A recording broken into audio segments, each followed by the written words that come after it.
about the first piece of work that we're going to do for the researched argument and the annotated bibliography is to nail down your topic. Because you're going to be working with this topic from now until the end of the term, I want it to be something that you're interested in, something that is useful for you, and it's something that you can actually work with in an academic setting. And so this assignment, this first piece, is the topic memo. And I'm having you write a memo because it's something that, regardless of where you work or what you do, you have to do a lot of.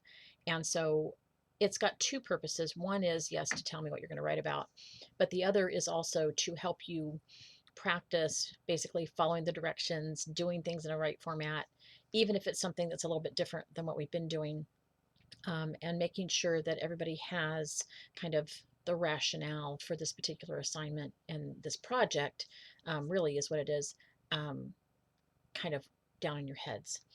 And so I have an assignment sheet for you, and if you don't have that next to you or near you, pause me and go get that and come back. I'm just going to walk through it piece by piece. For the remainder of the course, you're going to be working on one topic. You can choose pretty much anything you would like as long as it fits the parameters. Hear that part, as long as it fits the parameters. You may not write about gun control, the death penalty, COVID-19, or abortion.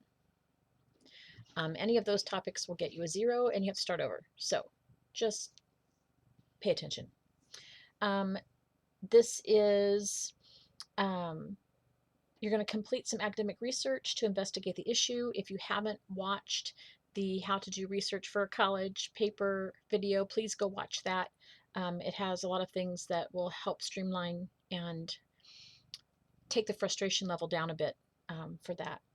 You're going to compose a formal academic research paper, and then you're going to take that topic and write a smaller, shorter opinion editorial. That's later. Okay. So this particular assignment is going to be, like I said before, the jump start to that. And you're going to propose your topic in a memo to your instructor. Your topic has to be academic in nature, so not an argument that Coke is better than Pepsi, or anything in that particular realm. Choose something that you feel passionate about. Choose something that you can invest yourself in, because you're going to spend a lot of time with this over the next, 10 weeks. Also, you should pick something you can work with in a 7+ page researched argument. So taking on the whole topic of global warming, no. Pick something that you can actually write in 7 pages. Kind of keep that as your goal. Highly complex topics need to be broken down and narrowed down. I don't want a paper full of vague ideas, and so the more specific you can be, the better. The other piece here is, if you don't know what to write about, then I would encourage you to survey some news outlets. And I'm not talking about Reddit or Huff News or that kind of stuff. I'm talking about like the New York Times or the Post, or something that has a more global and academic appeal. Okay. The best place, honestly, is to go through the library database to what they call opposing viewpoints in context, because it's going to give you a lot of academic level sources on both or all 20 sides of an issue. Okay. So your memo is going to be 4 paragraphs. It's going to have the top piece that is like a regular interoffice memo. And really the only thing that's a little bit weird there is you have to line up what comes after the colons. And you'll see that when you look at the template. In the first paragraph, you're going to identify your topic and why it is relevant in today's culture. Okay, not just for you, but for other folks as well. Okay. Paragraph 2, discuss your personal connection to the topic, including any potential biases or obstacles.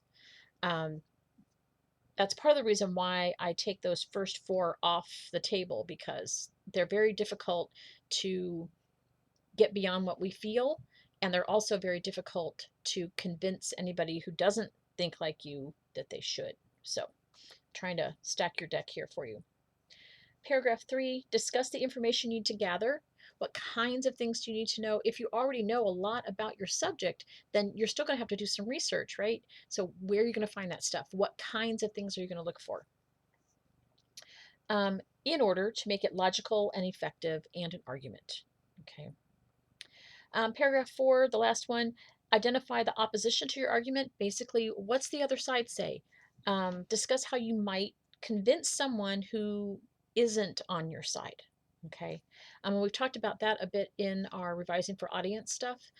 You have to think about what reasonable people would say against this.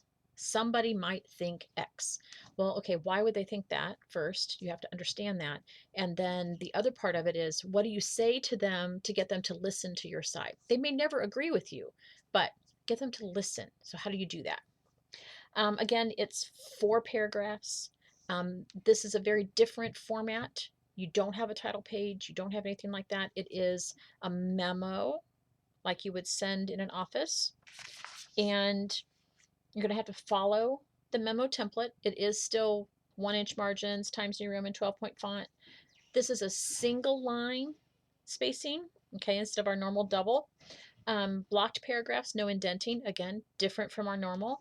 And then line up the things after the colons. Use the memo template that I've put up on Blackboard with this, with the topic memo assignment sheet, and you'll have that set up. You just have to copy, you just have to basically write over it. Okay, the grading criteria. I don't usually give points like this, but this is not a revised assignment, right? This is a homework assignment basically, but I want you to do it a particular way. And so 30 points is for your organization. You actually do what I ask you to do. Each of the paragraph is organized and stays on topic. Basically, you have to put the information in the paragraph where it belongs. Don't just give me one long paragraph, or don't mix things up. Okay, paragraph 1 does something specific. Paragraph 2 does something specific. Okay, so keep that in mind. 40 points for development. It answers each prompt with evidence and analysis that shows careful academic thinking. Okay. 15 points for grammar, and, basically read it out loud. 15 points for what I call documentation. That is, did you do what you're supposed to do, and did it fit the standard memo format as assigned? Use your normal Word document kind of stuff. Please, please, please be careful with the pages documents and the ODT documents. They may look fine before you post them, but a lot of times I can't open them, or Blackboard really messes with your formatting. I can do the download thing sometimes. Sometimes that's not even helpful. So just save things like you're supposed to save things, and we move on. This is due for my review. So you need to make sure that you have this in on time so you can move forward with the rest of the assignments. It's not hard. It's just very specific. And for some folks, I guess that is hard. So make sure that you're looking at what you need to do, that each paragraph does what it's asking you to do, and then read it out loud so that it says what you think it says. Okay? If you have questions, you know where to find me. You have my email.